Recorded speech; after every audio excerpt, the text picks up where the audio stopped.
요한복음 강의 65번째 시간입니다. 오늘은 조금 전에 읽으신 본문인 요한복음 18장 1절부터 11절의 말씀을 가지고 너희가 누구를 찾느냐라는 제목으로 함께 나누고자. 오늘 말씀 여러분께서 잘 아시는 것처럼 예수님께서 대제사장적인 중보기도를 마치시고 난 다음에 이제 체포되시기 위해서 동산으로 겟세마네 동산으로 그렇게 넘어가시는 그런 장면입니다. 그러고 난 다음에 가룟 유다와 함께 온 군대와 로마 군대와 또 대제사장님과 바리새인들의 종들이 예수님을 만나고 그 다음에 예수님을 체포하는 그런 장면 가운데 있는 이야기입니다.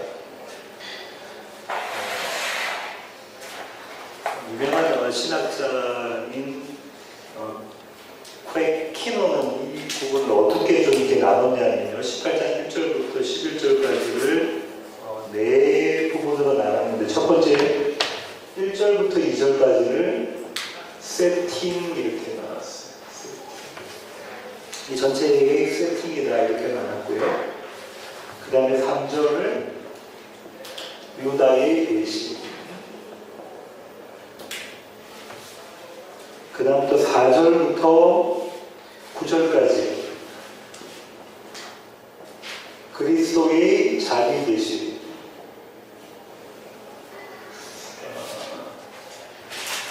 예수님의 자기 계시, 셀프 레벨레이션에 대한 이야기를 했고요. 그 다음부터 10절부터 11절까지가 베드로의 저항, 이렇게 나눴습니다. 오늘 또 저도 키노에 이렇게 나눈 것처럼 이렇게 나눠가지고 이 안에 있는 신학적인 의미가 무엇인가를 찾아보도록 하겠습니다. 이 얘기는 체포되시기 전에 예수님께서 중보기도 하시고 난 다음에 체포되시는 그 장면이잖아요. 무관복음서에 공이 다 기록되어져 있는, 사복음서에 공이 다 기록되어져 있는 내용입니다. 그래서 이미 익히 여러분 잘 아시는 이야기인데, 서사적인 그림, 영화로 봤던 서사적인 그림으로만 생각하시면 안 돼요. 왜냐하면 이 안에 사도 요한이 담고 있는, 말하고자 하는 의미가, 신학적 의미가 있기 때문입니다.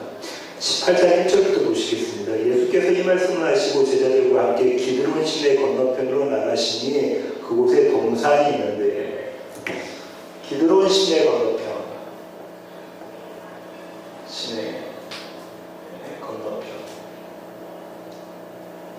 그 다음에 또 한 가지는 동산. 이 세팅에서 이 두 가지가 신학적으로 의미가 있습니다. 먼저 기드론 시내 건너편은 기드론 시내를 이렇게 건너가게 되면 거기에 뭐가 있었냐면, 여러분 잘 아시는 흰놈의 골짜기가 있었어요. 그걸 게헨나라고 그러죠. 게헨나가 있었습니다. 그리고 이 기드론 시내는 무기가 아니면 사람들이 건너갈 수 있는, 그래서 6월절은 무기가 아니고 번개였기 때문에 충분히 건너갈 수 있는 장면이 있어요. 근데 왜 하필 기드론 시내를 건너가는 모습이 그림이 그려져 있느냐 하면, 이 그림이 그대로 그려져 있던 게 구약의 한 사건이 있습니다. 이게 어디냐면 다윗이 아들 압살롬에게 쫓겨서 이 기드론 시내를 건너가는 장면이 나와요. 거기를 한번 보실까요? 사무엘하 15장으로 가겠습니다. 사무엘하 15장. 조금 길어질 수 있습니다. 23절 보시겠습니다. 온 땅 사람이 큰 소리로 울며 모든 백성이 앞서 건너가며 왕도 기드론 시내를 건너가니 건너간 모든 백성이 광야길로 향하니라.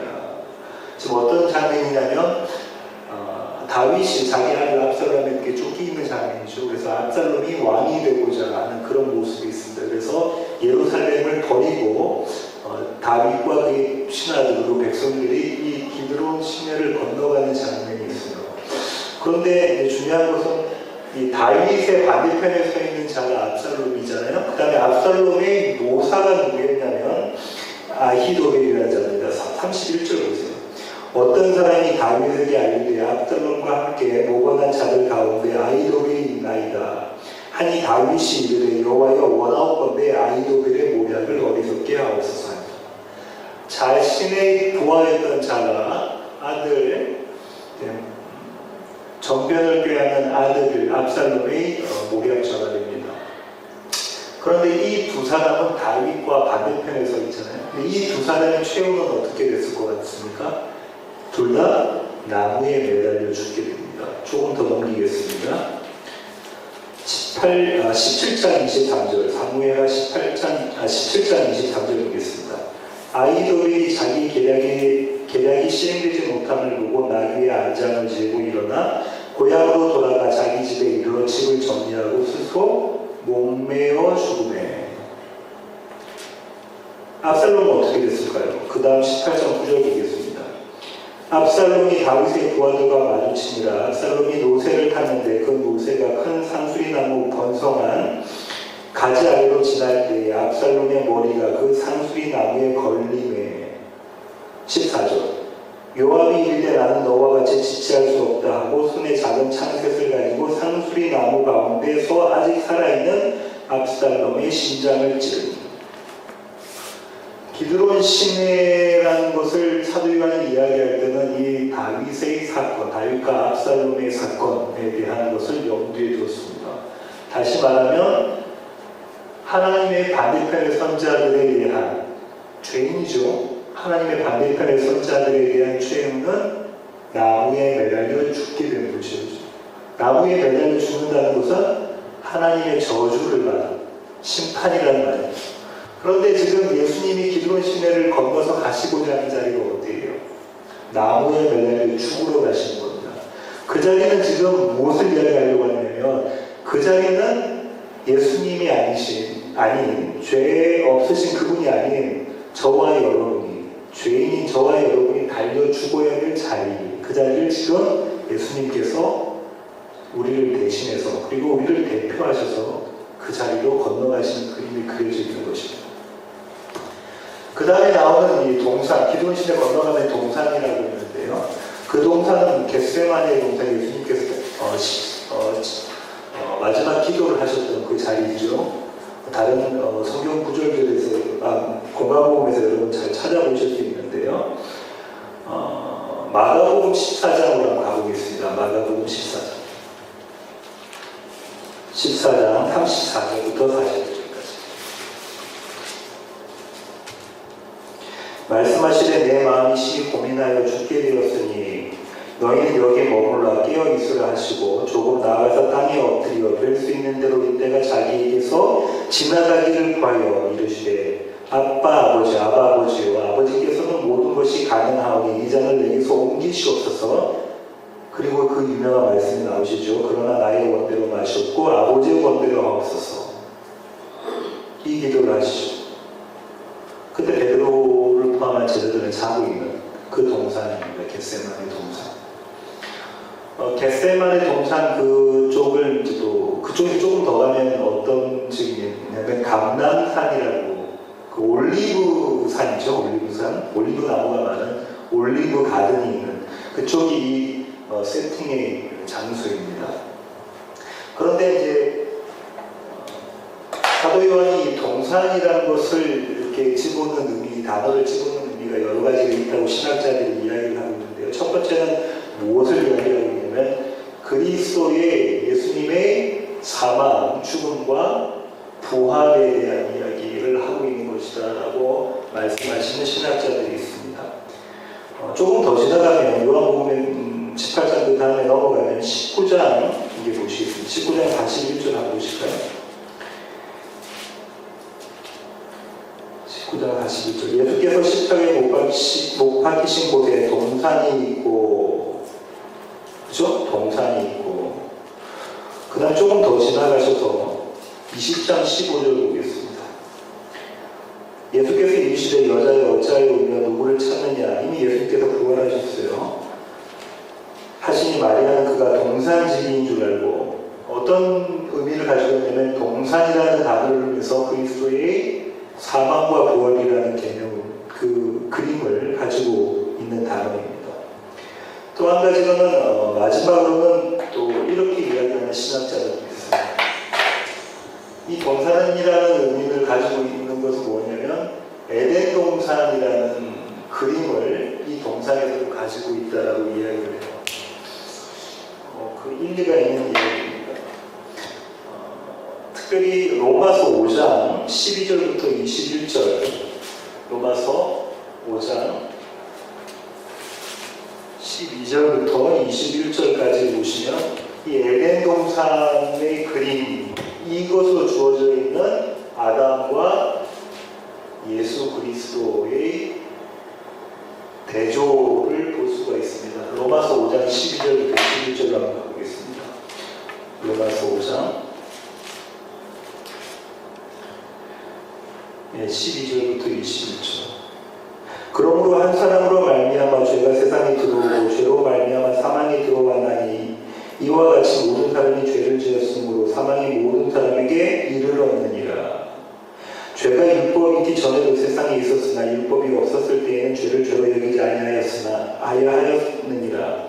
그러나 아담으로부터 모세까지 아담의 범죄와 같은 죄를 짓지 아니한 자들까지도 사망이 왕노릇하였나니 아담은 오실자의 모형이라.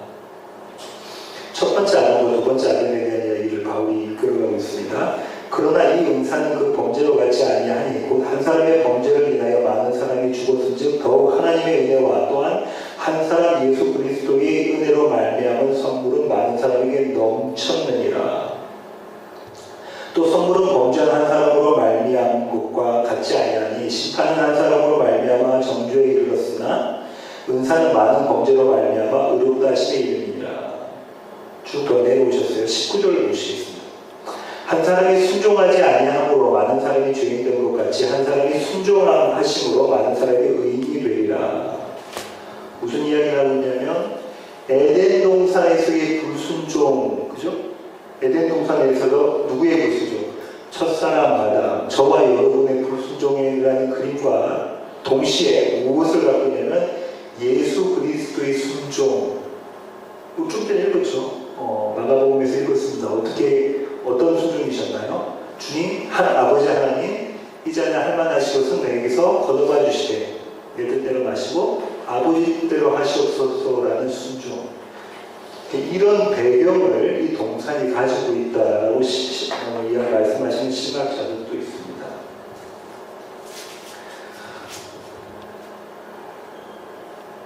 이런 의미에서 볼 때는 그 순종이라는 의미에서 볼 때는 오늘 본문의 11절도 의미가 있습니다. 예수께서 베드로로 이르시되 칼을 팔집에 꽂으라. 아버지께서 주신 잔을 내가 마시지 아니하겠느냐 하십니다. 내가 순종하겠다. 아버지께서 나에게 주신 그 잔을 내가 마시겠다. 창세전에 약속하셨던 그 약속을 내가 성취하겠다라는 순종의 말씀을 하고 계신 것입니다. 이렇게까지가 세팅이에요. 1절, 2절의 세팅. 그 다음에 한 3절을 보시겠습니다. 유다가 군대와 대제사장들과 바리새인들에게서 얻은 아랫사람들을 데리고 등과 횃불과 무기를 가지고 그리로 오는지라. 유다의 배신을 다루고 있는 거죠. 여기서 몇 가지 이제 살펴볼 게 있는데 그게 뭐냐면 이제 첫 번째로 유다라는 자에 대한 거예요. 유다라는 자. 유다가 지금 원래 유다가 있던 자리는 어디냐면 예수님과 동료 제자들과 같이 있었던 자예요. 그런데 지금 이 유다가 누구와 같이 있죠? 로마 군대와 또 대제사장 바리새인의 종들이라죠. 아랫사람들. 다시 말하면 대제사장과 바리새인들과 같은 자리에 서 있는 그것입니다. 유다의 입장이 바뀌어졌어요. 여기서 우리가 알아야 될 것이 뭐냐면 이 유다는 주님께서 뭐라고 말씀하시죠? 최후의 만찬을 하시면서 나와 함께 떡을 먹는 자가 나를 배신할 자다 라고 말씀을 하시고 한 사람은 하나님께서 창세전에 내게 주신 사람이 아니라는 것을 밝히세요. 그러면서 창세전에 내게 주신 자들은 내가 모두 다 보존했습니다라는 이 앞에 계속해서 나오고 있는 겁니다. 그렇죠? 그렇다면 자 보세요. 우리가 알 수 있는 것은 이 유다라는 자는 하나님께서 지금 붙잡고 있지 않기 때문에 어디로 달려갔습니까? 세상으로 달려간 자예요. 그렇죠? 그렇다면 우리가 여기서 깨달아야 할 것은 하나님께서 보존하고 계시고 지키시고 계시고 붙잡고 계시지 않으면 우리는 어디로 달려갈자다? 세상으로 달려갈자다. 우리는 어디로 달려갈자다? 계획나 힘놈의 골짜기, 우상 숭배하는 그 자리로 달려갈자다라는 것을 우리가 여기서 깨달아야 돼요. 우리가 유다보다 잘난 것이 아니라, 우리가 유다보다 더 예뻐서가 아니라 하나님께서 그분의 사랑과 은혜로 우리를 붙잡고 계시기 때문에 그 자리에 가 있지 않은 겁니다. 우리는 그 모습을 어떻게 잘 알 수 있나요? 나머지 11 제자들의 모습들을 보고 알 수 있는 거예요. 그들이 잘난 게 아니잖아. 그들이 무엇을 잘한 것이 아니잖아. 그들의 지혜와 능력으로 했던 것이 아니다. 그것을 깨달으셔야 되고요. 그 다음에 이 군대는 로마 군대라고 이야기하는데 헬라어의 이 군대를 이야기하는 그 단어가 한 600명 가량의 로마의 보병이라고 이야기를 합니다. 신학자들은 그렇게 이야기합니다. 군대와 대제사장들과 바리새인들이 있었어요. 여기서 한번 또 생각해 봅시다. 대제사장들과 바리새인이 하는 일이 무언가요? 이들이 했던 일이 뭐예요? 하나님을 섬기는 일이에요. 하나님을 섬기는 일. 그죠? 그러면 지금 이들이 지금 예수님을 체포하고 예수님을 죽이려 하고 있는 일을 그들은 어떻게 생각하고 있냐면 하나님의 일이라고 생각하고 있는 거예요. 이 얘기가 앞서서 다락방 강화에서도 나왔었는데요. 한번 보시겠습니다. 16장이죠. 사람들이 너희를 출교할 뿐만 아니라 때가 이르면 무릇 너희를 죽이는 자가 생각하기를 이것이 하나님을 섬기는 일이라 하리라. 이들은 이것을 하나님이 섬기는 일이라고 생각하고 일을 하고 있다는 거예요.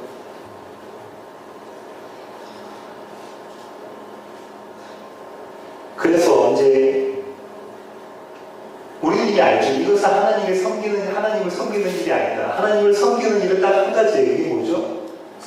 예수 그리스도를 믿는 것. 그것이 하나님이죠. 이들은 전혀 다르게 하나님을 섬긴다라고 생각하고 있는 거예요.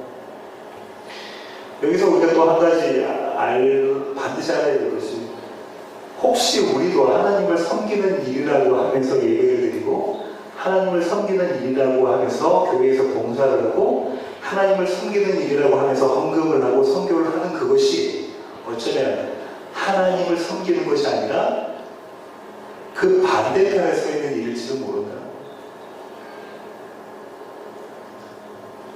제사장과 바리새인들은 그런 놀라운 그런 일들을 우리로 하여금 깨닫게 합니다. 그 다음에요, 그들이 무엇을 가지고 왔냐면 등과 횃불과 무기를 가지고 왔어요. 등과 횃불과 무기를 가지고 왔는데, 주님이 요한복음 말고 다른 그 공강복음에서 이렇게 말씀하시죠. 너희가 나를 잡으려고 검과 몽치를 가지고 왔느냐? 근데 강도를 잡는 모습처럼 보았단 말이죠. 내가 강도냐? 이런 말씀하신 것이잖아요. 근데 사실 강도는 누굽니까?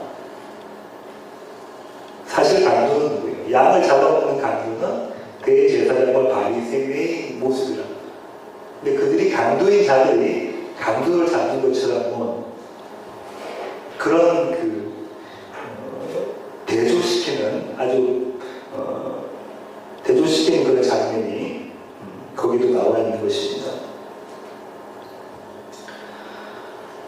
여기서 그들이 갖고 왔던 등, 횃불 이런 것들이 없어요. 이건 뭘 하는 거죠? 등, 횃불은 뭐는 당시에는 그게 깜깜한 밤이었을 거고요.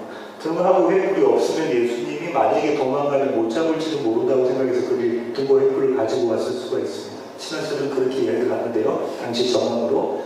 근데 사실상 이 등, 횃불은 무엇을 이야기하는 거냐면 빛을 이야기하는 거죠. 그들이 빛을 가지고 왔는데 누구를 못 알아본 건가요? 참 빛이신 예수님을 못 알아본 그런 장면인 것이죠. 사우스웨스턴의 유명한 신학자인 바울신학의 대가이신 앨리스 교수님 계십니다. 이제 돌아가셨는데요. 작년인가요? 재작년에 돌아가셨는데 그분은 이렇게 이야기를 하셨어요.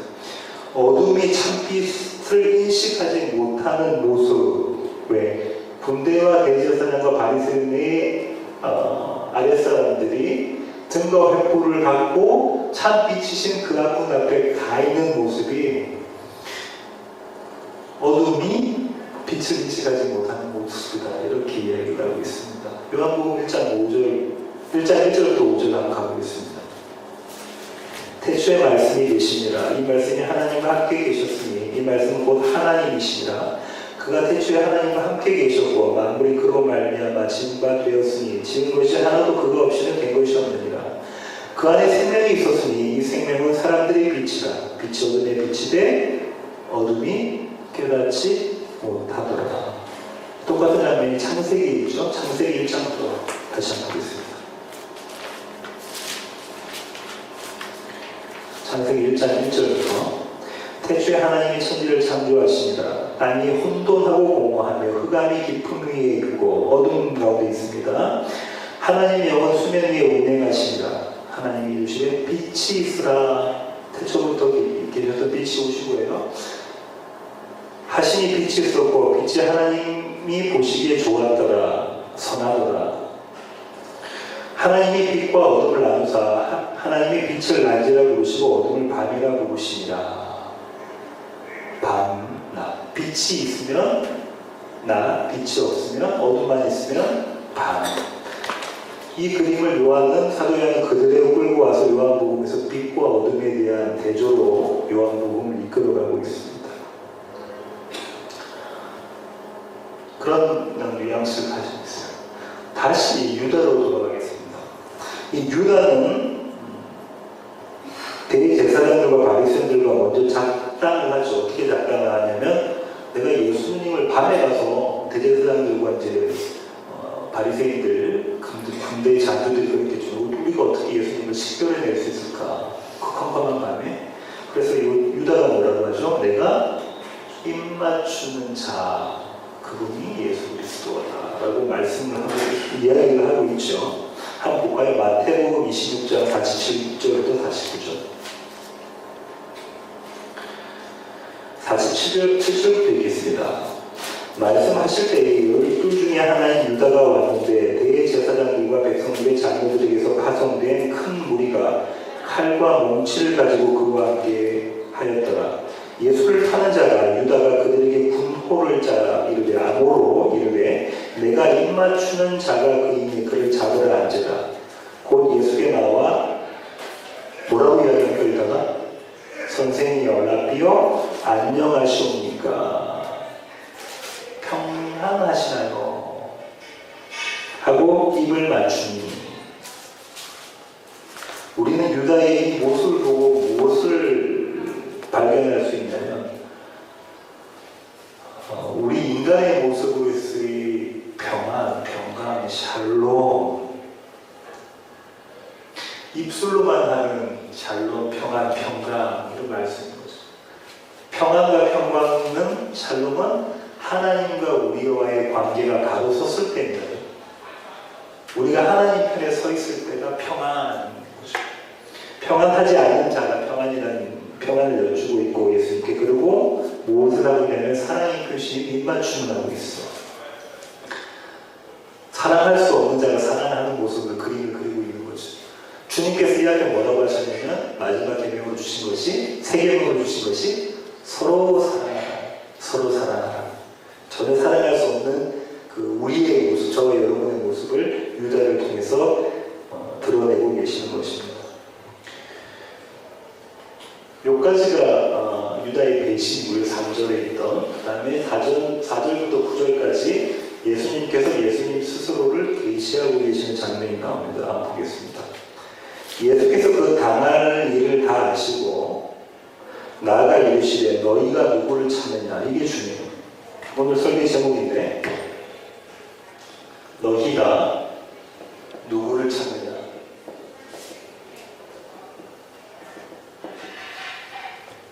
그러니까 그 사람들이 이야기를 하죠. 나사렛 예수라 나사렛 예수.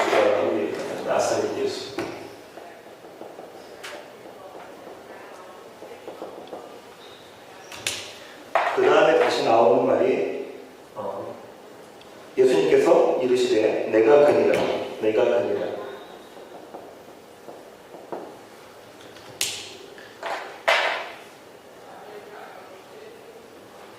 이 구절이 계속해서 반복적으로 두 번이 나옵니다. 그죠? 4절부터 9절 사이 두 번이나. 자, 너희가 누구를 찾느냐 이렇게 이야기를 하니까는 세팅에 나와 있던 유다와 군대와 바리새인과 제사장들이 보낸 자들이 나사렛 예수라. 우리 이미 사사기에서 나사렛이라는 말이 갖고 있는 어원적인 의미를 안다죠. 그게 뭐냐면 우리 김용수 목사님이 설교 때 말씀하셨던 것처럼 나시의 그런 거죠. 나사렛 예수. 이 나사렛 예수가 등장하는 장면이 나오는데요. 거기가 어디냐면 조금 더 넘기겠습니다. 19장 19절 나오세요. 빌라도가 표를 써서 십자가에 위에 붙이니 나사렛 예수 유대인의 왕이라. 나사렛 예수 유대인의 왕.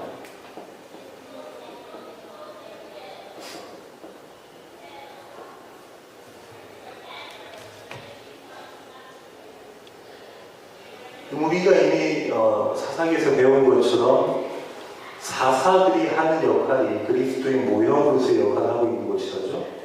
그 나시린 예수님은 유대인, 다시 말하면 신약의 교회의 왕으로 오신 모습이 그림이 그려지죠. 이게 팻말이 예수님께서 돌아가시는 십자가의 머리에 있는 팻대였다, 팻말이었다. 우스꽝스럽게 보이려고 했던 그것이 사실상은 어떤 모습이죠? 참 예수님께서는 나사렛 예수 유대인이 왕이다라는 것을 이야기할 수 있는 것이죠. 지금 너희가 누구를 찾느냐 주님께서 말씀하시니까 그 사람들이 주님을 찾고 또 어떤 사람이 나사렛 예수를 찾습니다. 그 안에 나사렛 예수가 참 구원자이시고 그분이 하나님이십니다라는 메시지가 담겨져 있는데 그들은 그것을 모르는, 눈이 어두워서, 눈이 보이지 않아서, 귀가 들리지 않아서 그 참 진리 되시는, 참빛 되시는 예수를 유대인의 왕은 모르는 모습으로 드러나는 것입니다. 그 다음에 그 유명한 내가 그니라. 이거 영어 헬라어로는 어떻게 되냐면 내가 그니라 안 돼 있고 이렇게 돼 있어요. 에고에. 이게 뭐냐면 I am. 좀 더 붙인다면 출애굽기 우리가 알죠. 언제냐면 모세가 떨기나무에서 하나님을 바라보고 하나님의 이름이 뭡니까 할 때 뭐라고 그러죠? 에고에 I am who I am. 나는 원래부터 있었던 자다. 나는 스스로 있는 자다. 모든 존재의 원점 되시는, 시작점 되시는 자다. 그 얘기를 하고 계십니다. 예수님의 자기의 신성을 드러내시는 거, 예수님이 하나님이라는 것을 드러내시는 거예요. 내가 그니라. 이렇게 하고 나니까, 그 신성이 드러나니까 그들이 어떤 반응을 했냐면 보세요. 6절 보세요. 예수께서 그들에게 내가 그니라 하실 때에 그들이 물러가서 땅에 엎드러지는지라. 물러가서 땅에 엎드러진대요. 이 땅에 엎드러진다는 그 그림은 모습은 무엇을 이야기하고 있는지 한번 구역을 찾아보겠습니다. 에스겔 1장 28절. 그 사방 광채의 모양은 비 오는 날 구름에 있는 무지개 같으니 여호와의 모습이 드러났다. 에스겔 앞에요. 그러니까 여호와의 영광의 형상의 모양이라. 에스겔이 그 다음에 보인 방이 뭐죠? 내가 보고 엎드려. 하나님을 본 자는 엎드리게 되어 있습니다. 44장 가져볼게요. 에스겔 44장 4절.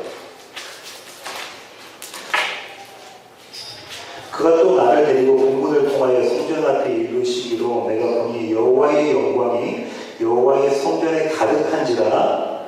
그 다음에 또 에스겔이 보인 반응이 뭐죠? 내가 얼굴을 땅에 대고 엎드리니. 구약에만 있는 게 아니고 신약에도 있습니다. 신약에도 있어요. 사도행전 9장 4절.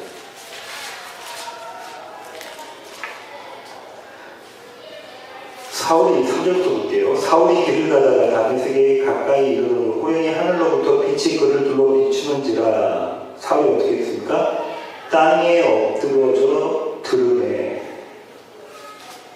소리가 있으니 이르시되 사울아 사울아 내가 어찌하여 나를 박해하느냐 하시거늘 대답하여 주여 누구시니까 사울이 이렇게 이야기하죠. 그때 주님 말씀하십니다. 나는 네가 박해하는 예수라. 하나님의 하나님 되심을 드러날 때에 피조물인 인간이 취할 수 있는 한 가지의 행동, 반응이 뭐냐면 땅에 엎드려서 자기를 감추는 거예요. 기도 예수님의 하나님의 영광을 바라보면서 그 그림이 그대로 나와져 있는 그림을 가지고 있습니다.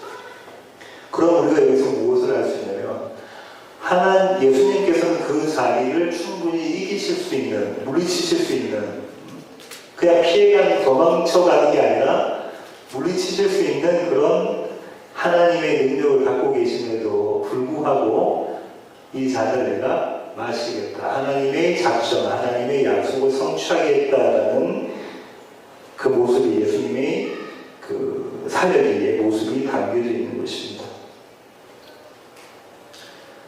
그런데 자 보세요. 그들이 그렇게 되고 난 다음에 또 뭐라고 하냐면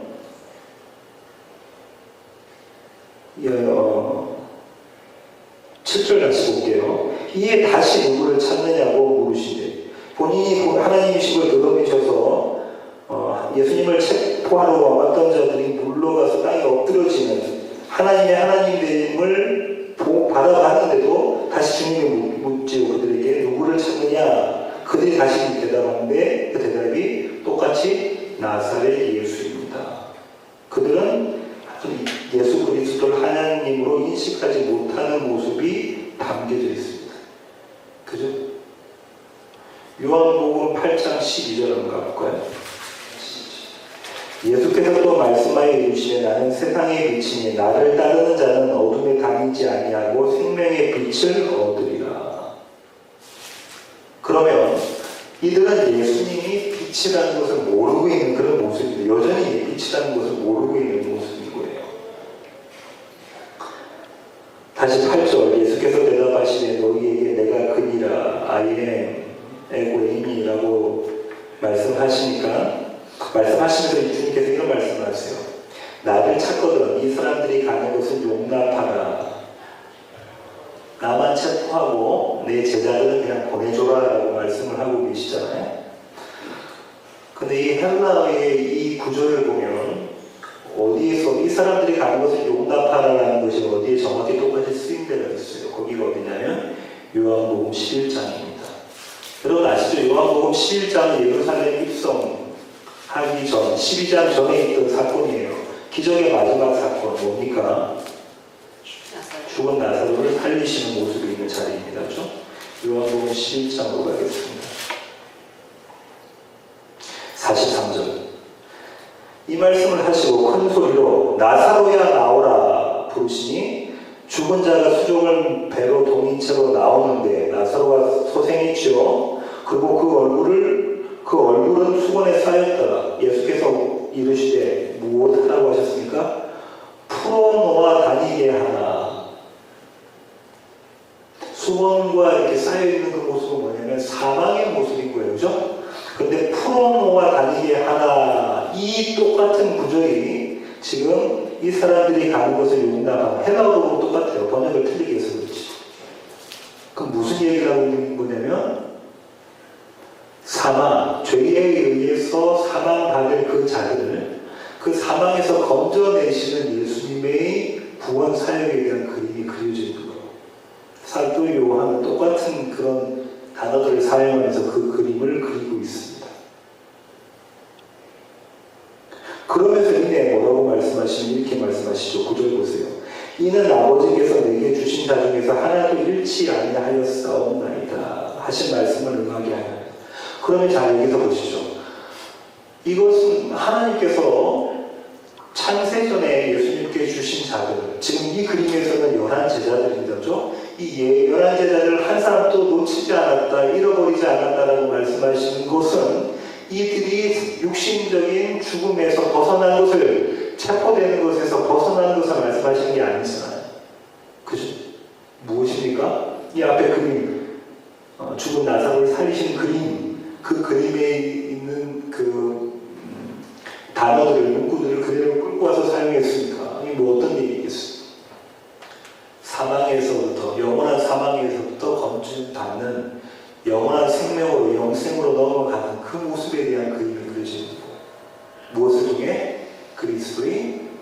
십자가 사건과 부활을 사건을 통해서 그렇습니다. 여기까지 해서 예수님께서 본인이 하나님이시다라는 자기 계시를 하시는 단락이 끝이 납니다. 그리고 마지막 10절과 11절이 시몬 베드로가 저항하는 모습이에요. 그 군대와 그 대제사장들과 바리새인들이 아랫사람 종들에 대해서 저항하는 모습입니다. 한번 보시겠습니다. 10절 이에 시몬 베드로가 칼을 가졌는데 그것을 빼어 대제사장의 종을 쳐서 오른편 귀를 베어버리니 그 종의 이름은 말고라. 자, 누가 나오죠? 베드로와 말고가 나오고요. 이게 대제사장의 종이에요.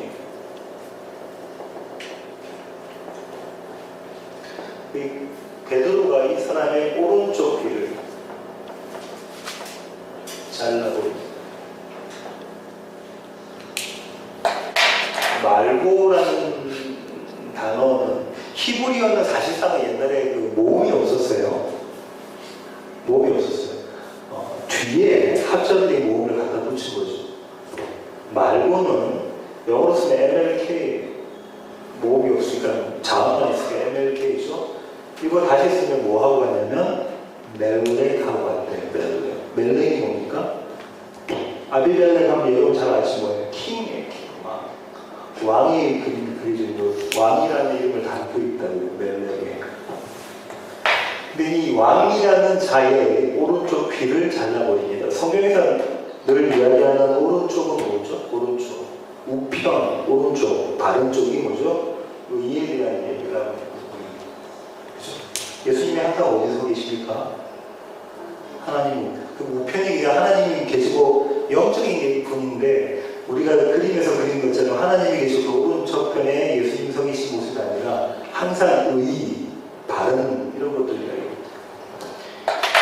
근데 이 귀를 베드로가 잘라버려요.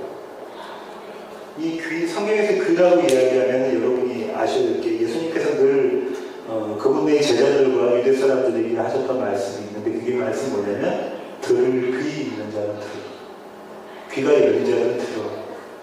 눈이 열린 자는 보고 귀가 열린 자는 듣고 걸을 수 있는 자는 걷고. 그죠? 그 그림이 그려 있어요. 이 귀를 잘라버려요. 들을 수 없도록 잘라버려요. 어떤 학자들은 이렇게 이걸 이야기해요. 그때 상황을 재현하면서 아마 베드로가 말고의 목을 치려고 했는데 말고가 피하면서 오른쪽 그 귀가 잘려나갔을 것이다. 추정이에요. 그런 의미보다는 신학적인 의미를 담고 있다고 봐요.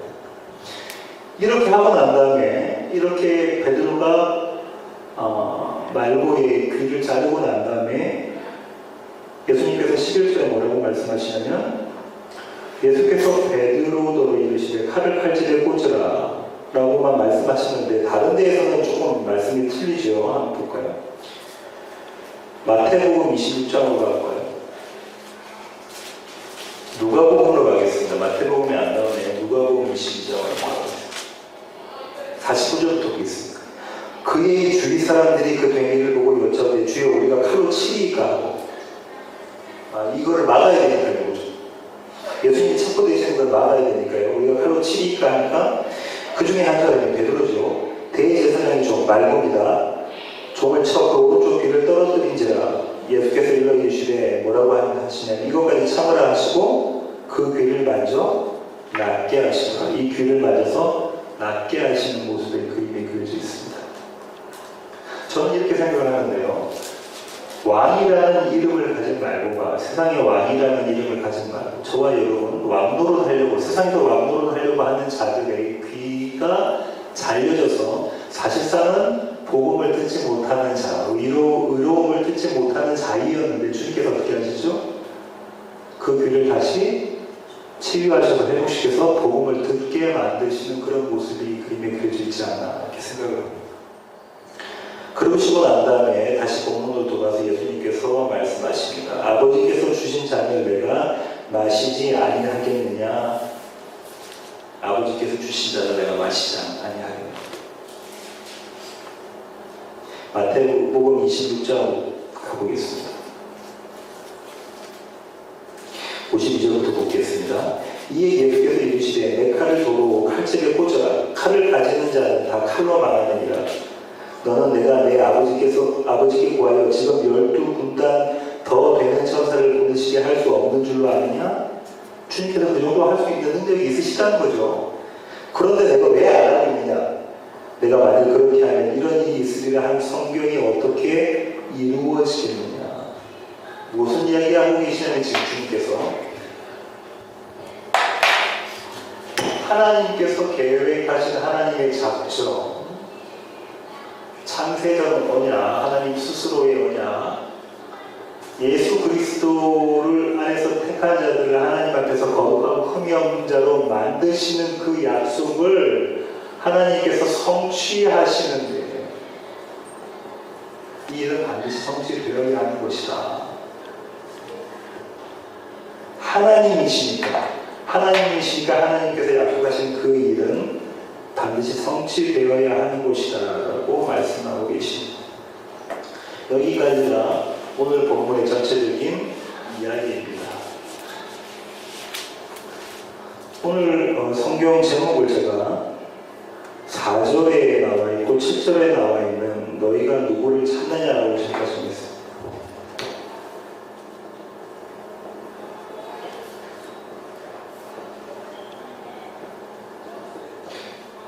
앞서 말씀드린 것처럼 여기에서 너희가 누구였죠? 너희가 유다와 군대와 제사장과 바리새인, 그들의 아랫사람이 이들을 대표하는 거예요.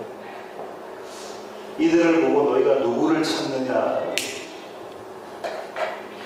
그런데 이들은 본인들이 예수님을 잡아 체포해서 죽이려고 했던 것을 하나님의 일이라고 생각했던 자들, 하나님의 일이라서.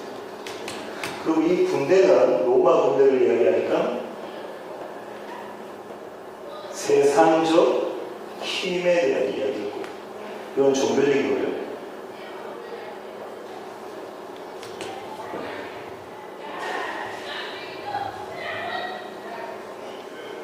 그들에게 주님께서는 너희가 누구를 찾느냐. 그들이 이 누구가 누구라고 하죠? 누구를? 나사렛 예수. 유대인은 우리가 이 사람을 찾아요.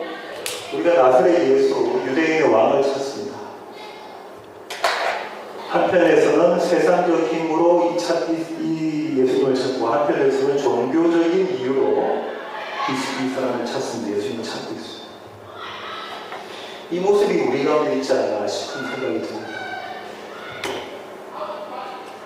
예수님께서 저와 여러분에게 오늘도 지금 이 시간에도 너희가 누구를 찾느냐라고 물어보시는데, 우리는 세상적인 힘을 얻기 위해서 예수 그리스도를 찾는 모습이 아닐까.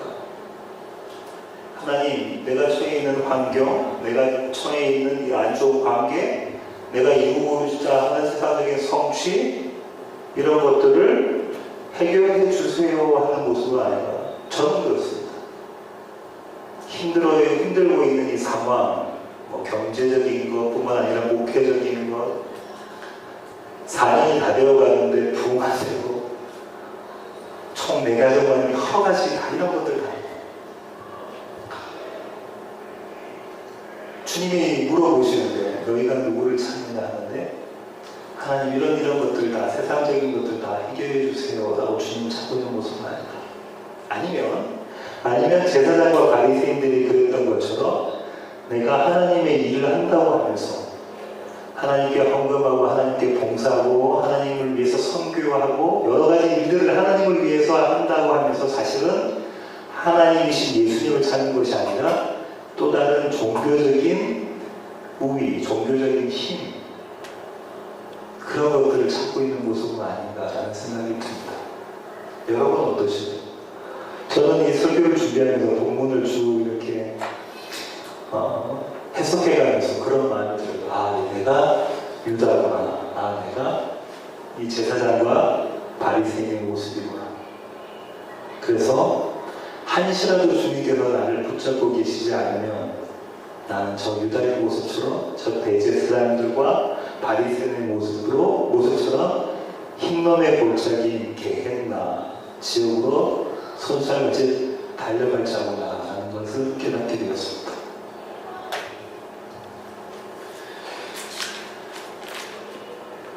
오늘 본문을 이렇게 묵상하고 또 설교를 준비하면서 한 찬양을 한 게 이렇게 접하게 되었는데요. 그 찬양의 제목이 주를 위한 이곳에라는 제목입니다. 주를 위한 이곳에. 제가 한번 먼저 가사를 읽어보겠습니다. 주를 위한 이곳에 예배하는 자들 중에 그가 찾는 이 없어 주님께서 슬퍼하시네. 예배한다고 모여있는 자들 중에 참으로 주님을 예배하는 자, 참으로 주님을 찾는 자, 예수 그리스도, 나사렛 예수 그리스도 유대인의 왕을 찾는 자가 없어서 주님께서 슬퍼하시네.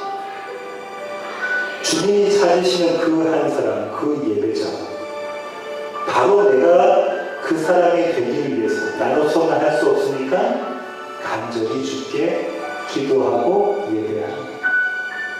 주님, 그렇습니다. 저는 그렇게 할 수 없습니다. 저는 유다 같은 자니까 주님께서 저를 붙잡아 주셔서 늘 주님 편에 서 있게 하여 주세요. 그렇게 기도합니다. 오직 주 은혜로 이곳에서 하나님을 예배하는 자리에 서 있는 어떻게 서 있냐면 오직 주의 은혜로 나의 열심, 나의 능력, 나의 안목, 나의 지혜가 아니라 오직 주님의 은혜로 내가 여기 서 있습니다. 주님께서 나타나신 내가 그니라 I am who I am 에고엠이라고 말씀하실 그때에 주 임재에 엎드려 전하니 주님 앞에 참 예배를 드리니 그 어느 것도 난 필요 없네. 주님만 경배해. 나사렛 예수만 내가 필요합니다. 오늘 본문을 잘 표현한 가수였습니다. 그렇습니다, 주님. 주님께서 저희에게 너희가 누굴 찾느냐라고 물으십니다. 저희의 대답은 궁색한 변명이 되어버립니다. 예배하는 이 자리에 참 예배자가 없다고 말씀하신 주님, 오직 주의 은혜를 구합니다. 나로서는 할 수 없으니 주님의 능력을 구합니다. 오직 주님만을 찾는 자가 되게 저희를 붙잡아 주십시오. 하나님의 신실하심이 우리의 삶 가운데 드러나기를 원합니다. 하나님의 열심이 우리의 삶 가운데 드러나기를 원합니다. 하나님의 일하심을 보고 그때마다 나의 나됨은 나로 인한 것이 아니라 주님 당신으로 인합니다 라고 고백하는 저희들의 신앙 고백이 되게 하여 주시옵소서. 내가 그니라 라고 말씀하신 그 주님의 음성이 매일 저희의 삶 가운데 울려나게 하여 주시옵소서. 그래서 살아계신 주님만을 의지하며 나가는 우리 세워진 교회 공동체가 되게 하여 주시옵소서. 이제는 우리 주 예수 그리스도의 구원의 능력, 하늘아버지의 그 크시고 극진하신 사랑, 우리 안에 내주하셔서 날마다 우리로 하여금 주님을 찾게 만드는 성령님의 충만하심, 이제 주님 앞에 머리 숙인 우리 세워지는 교회의 모든 지체들과 또 출타한 가족들 머리 위에 이제로부터 영원토록 함께 하시기를 예수 그리스도의 귀하신 이름으로 간절히 축원하옵나이다.